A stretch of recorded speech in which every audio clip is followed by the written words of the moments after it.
చెంపకి చుక్కని పెట్టి పాదాలకి పారాణి పూసి చేతికి గాజులు వేసి కస్తూరి నుదుట దిద్ది ముత్యానికి ముస్తాబే చేసి మా హృదయాలను బోయిలుగా మలచిన ఈ పల్లకిలో పెళ్లి కూతురు రాణిలా ఉంది, మహారాణిలా ఉంది.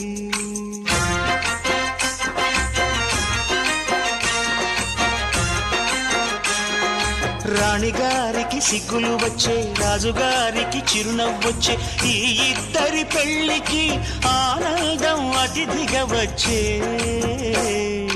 చెంపకి చుక్కని పెట్టి పాదాలకి పారాణి పూసి చేతికి గాజులు వేసి కస్తూ